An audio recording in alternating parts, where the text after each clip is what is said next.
Yes. So guys, आज हामी after छौँ आफ्नै घरमा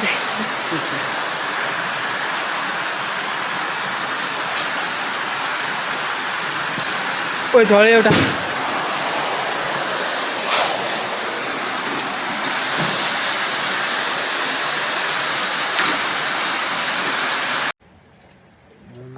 मेहनत हाम्रो चाहिँ होइन राति 12 बजे पानी परेको मौकामा आग चोरेर यहाँ केटाहरूले होइन पुरा ठिक छ कसैले यस्तो होइन यहाँ अब धेरै जस्तोहरूले यस्तो खान पाए हुँदैन होइन अर्को खुर्सानी खै तिनवटा ल्यायो अब मुखमा पानी आइसक्यो भाइ मेरो खुर्सानी गाइस खुर्सानी त्यो चुक खालिदिएस् कि भाइ त्यो चुक हालेर देखायो भने त मान्छे पागलै भन्दा अलरेडी चुकिलो हुन्छ अनि पानी परेको चाहिँ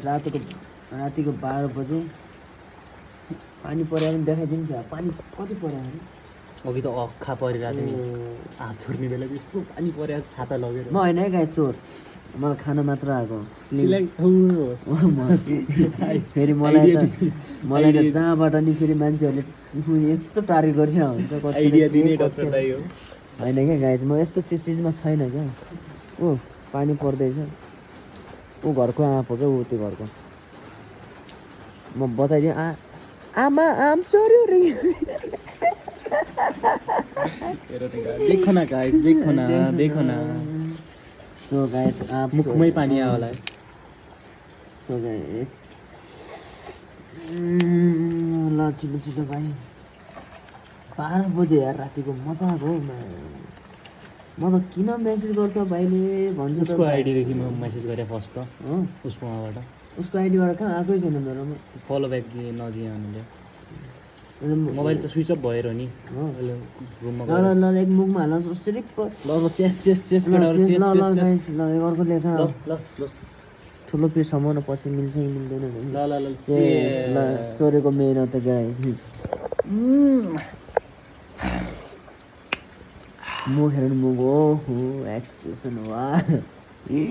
हुनु खतरा हुन्छ क्या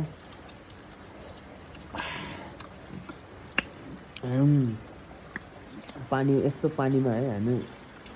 टेरिसमा बसेर गाइज आजको भ्लग हाम्रो यही हो आँपचोर भ्लग हामी लोकल आँपचोर भइसक्यौँ हेर न यार कम मसला लागेको छ मुखमा पानी आइसक्यो होला केटाकेटीहरूको यस्तो काम पनि गर्नुपर्छ है कहिलेकाहीँ जिन्दगीमा अनि रमाइलो हुन्छ क्या मैले त गाउँतिरको भाइ सम्झाउनु हो गाउँतिर त गरियो काठमाडौँ आएर यत्रो वर्ष भयो नि त के यस्तो चिजहरू अहिले फिल लिन पाएन नि त झन् मजा आउँछ नि अब ल गाइज ल म खाएँ ल नरिसाउ ल हेर्ने मान्छेहरू प्लिज कोहीलाई चाहियो भने सम्पर्क नगर्नु होला नगर्नु होला हामी चोर होइनौँ